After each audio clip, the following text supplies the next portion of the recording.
This morning on DC News Now, we're going to be tracking a nice day out there for your Valentine's Day. Those high temperatures right around 60. However, this is not the warmest day this week. Tomorrow and Thursday, we're looking at high temperatures mid to upper 60s. All these details on that warm up coming up. Also coming up this morning, a gunman kills 3 people overnight on the campus of Michigan State University. The details coming up. Plus, a hero died trying to save lives is being laid to rest today. How the family of Robert Cunningham is remembering him. Plus, Congress hearing from experts today on how to protect children's privacy online. What parents need to know. The station covering all of the DMV. This is DC News Now.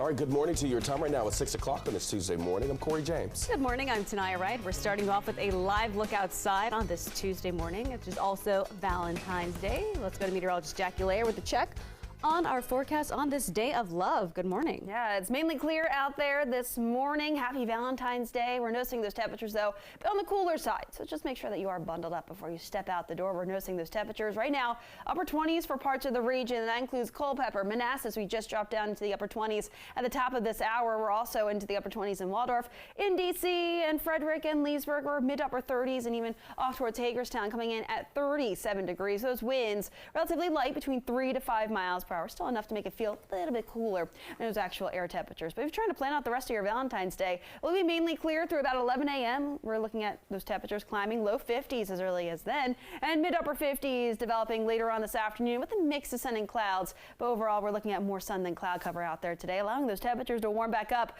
We're looking at upper 50s to low 60s, 59 in D.C., low 60s likely farther south. We're in for a warm up over the next couple of days. We're looking at mid to even upper 60s tomorrow. Going to be near 70 as we get towards Thursday. I have the latest details. Looking towards our at 7 day coming up. Shanika's here with the all-important traffic update. How are those roadways out there this morning? Well, in Northern Virginia, not the best view of what's happening right now, but you kind of can see what's looking like a crash to the left. Now, it does seem like these cars are to the left and they're stopped. It's supposed to be a 2-vehicle crash. So just do beware. This is right near Dale Boulevard, heading northbound on 95. Let's flip over to the maps. The rest of your roadways are looking good. 66, 95 in the mixing bowl. The top side, lower side, you're looking good. Watch for another crash. Now, this is in D.C. 295 right near Benning Road. Shanika, thank you. Breaking this morning, another scary situation unfolding on a college campus. 3 people killed, several others injured after a gunman opened fire at Michigan State University. DC News Now's Joseph Olmos in studio this morning. Joseph, you've been tracking the latest. Where does everything stand right now? Hey, Corey, good morning to you. Well, one lawmaker in Michigan is not mincing his words, putting out a statement saying, F your thoughts and prayers. And of course, F was not bleeped out there. He is, of course, referring to the mass shooting that unfolded over the course of several hours last night on the campus of Michigan State University, which is about 90 miles from Detroit. Just horrifying images coming from the college this morning, guys, where people say 3 people were killed. 5 more are in the hospital in critical condition right now after a gunman made his way onto campus, shooting in an academic building and then another common area. I believe we have a photo coming up of the gunman himself. At a press conference early this morning, we also learned that suspect, here he is, a 43-year-old man, shot and killed himself when he was confronted by police. We don't have any identity on him, just that he's a 43-year-old male. I want you guys to listen now to a video that one student posted on Twitter, painting a very, very sobering picture of what it was like to witness everything unfold in real time right from his dorm. Acres dying. Oh, baby. Holy something, dude. Holy. Oh my God.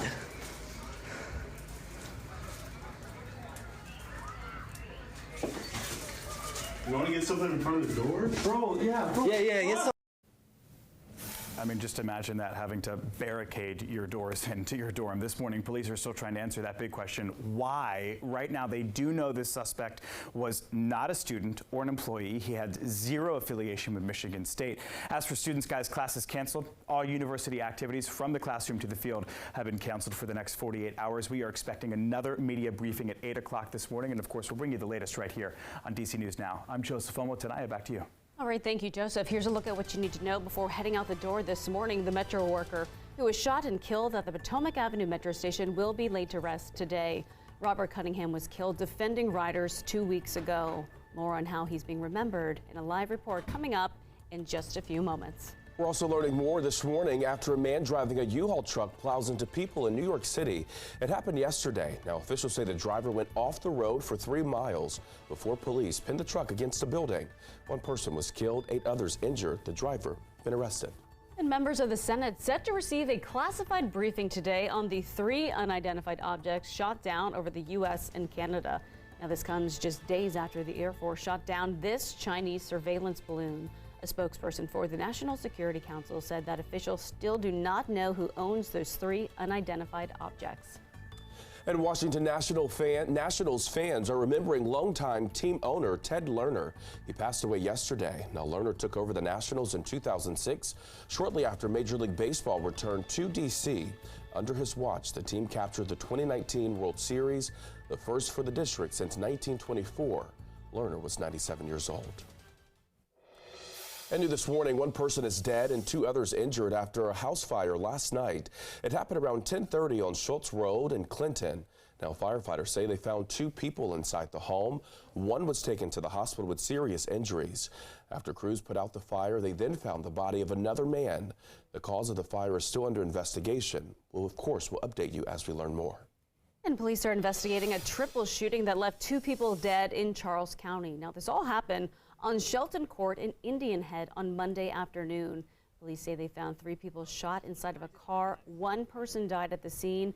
Another died at an area hospital. A 3rd person still recovering this morning.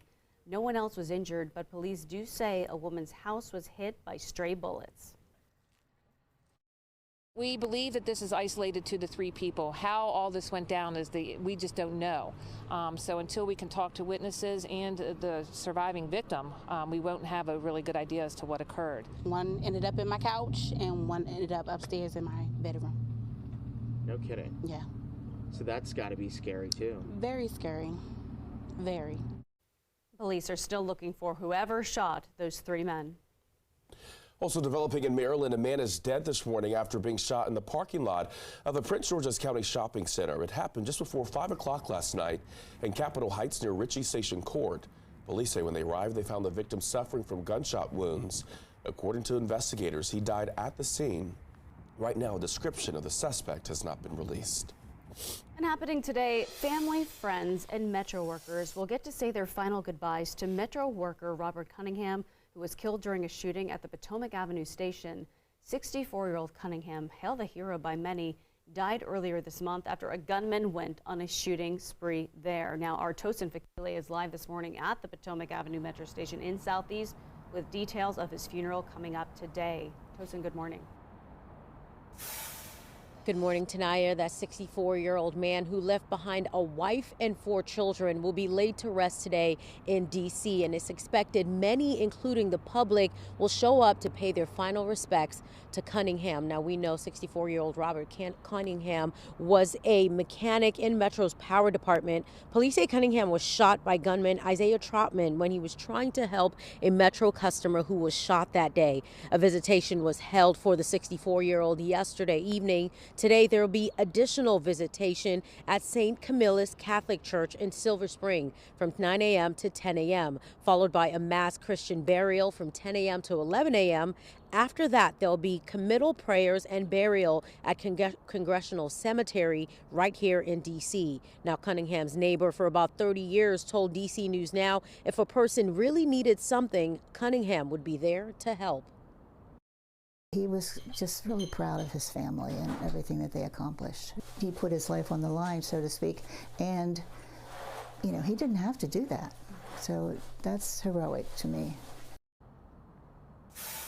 And that gunman, Isaiah Trotman, who police say shot and killed Cunningham, had his first court appearance and is being held without bond. Now, happening right now, Metro Transit Police and D.C. Police are teaming up to increase security at 5 Metro stations, but this station, Potomac Avenue, isn't on that initial list. Now, if you want to express your sympathies or share your memories of Cunningham for his family, you can do so on the funeral home's website. We'll have that link on the DC News Now website for you. Back to you.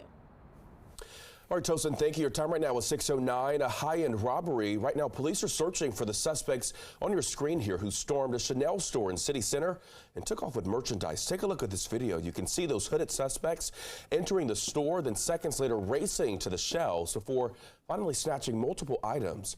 According to police, one of the suspects sprayed a fire extinguisher, causing a disturbance and loud noise. This all happened Sunday afternoon. The attack is leaving some feeling uneasy. I am so frustrated with that. We do need more supervision for these children running around the streets, acting like they are little hoodlums. Police are looking for two getaway cars. They're described as a white Infiniti and black Acura. And the Senate is set to hold a hearing today to discuss the issue of protecting children's privacy on social media. Lawmakers feel that parents should have a say in controlling what information their kids see online. Others, like the U.S. Attorney General, says that children should not even be allowed to use social media until they turn 16. There is also a new push to ban TikTok altogether. Many see the platform as a threat to national security. It's something that should be looked at. We do know there's Chinese ownership of the company that owns TikTok. Lawmakers will hear from parents and mental health professionals to determine the best way forward. And lawmakers in Maryland are also looking to solidify protections for children online. The new bill making its way through the state legislature would require companies to document risk associated with using their online platforms. It would also ramp up privacy and security for certain platforms and restrict data collection and the sharing of information.